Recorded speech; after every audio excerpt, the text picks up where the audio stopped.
देश में लोकसभा चुनाव चल रहे हैं जो 7 चरणों में पूरे किए जाने हैं। आपको बता दें कि 7 में से 5 चरणों में मतदान पूरा हो गया है और छठे चरण के लिए 25 मई को वोटिंग की जानी है। छठे चरण के लिए गुरुवार 23 मई को शाम 6 बजे चुनाव प्रचार पर विराम लगा दिया गया था। आपको बता दें कि 25 मई को उत्तर प्रदेश की 14 सीटों पर भी मतदान किए जाने हैं। इनमें सुल्तानपुर, प्रतापगढ़, फूलपुर, इलाहाबाद, अंबेडकर नगर, श्रावस्ती, डुमरियागंज, संत कबीर नगर, बस्ती, लालगंज, आजमगढ़, जौनपुर, मछली शहर और भदोही शामिल हैं। इस बार इन 14 सीटों पर ये 162 उम्मीदवार मैदान में हैं। 14 सीटों के लिए 470 उम्मीदवारों ने पहले नामांकन पर्चा भरा जरूर था, लेकिन जांच के बाद सिर्फ 164 उम्मीदवार ही योग्य पाए गए, जिनमें से बाद में 2 उम्मीदवारों ने चुनाव मैदान में न उतरने का फैसला लिया था और नामांकन पत्र वापस ले लिया।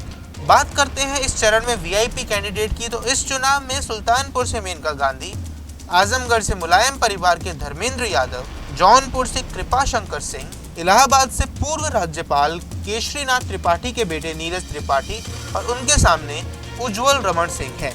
इस सीट की लड़ाई भी बेहद रोचक रहने वाली है। इस सीट की राह भाजपा के लिए आसान नहीं रहने वाली है। भदोही से पूर्व मुख्यमंत्री कमलापति त्रिपाठी के प्रपौत्र ललितेश त्रिपाठी भी मैदान में है और डुमरियागंज से भाजपा की जगदम्बिका पाल के सामने सपा के भीष्म शंकर तिवारी हैं। छठे चरण में यूपी में हो रही 14 सीट पर चुनाव में से पिछले चुनाव में 9 भाजपा, 4 बसपा और 1 पर सपा जीती थी, लेकिन बाद में अखिलेश यादव के इस्तीफे के बाद 2022 के उपचुनाव में ये सीटें भी भाजपा के खाते में चली गई।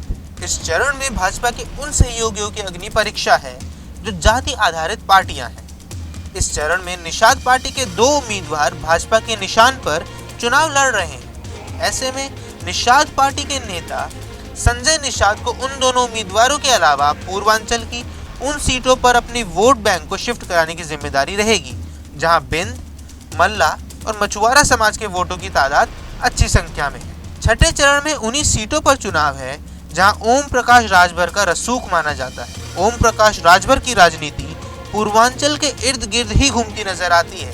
ऐसे में हर चुनाव में नए साथी के साथ नजर आने वाले राजभर के सामने इस बार बड़ा चैलेंज है, और चैलेंज ये है कि उन्हें अपनी पार्टी की हार्डकोर वोट बैंक को भाजपा के पक्ष में मतदान कराने के लिए मनाना होगा। आपको हमारा ये वीडियो कैसा लगा हमें कमेंट बॉक्स में ज़रूर बताएं।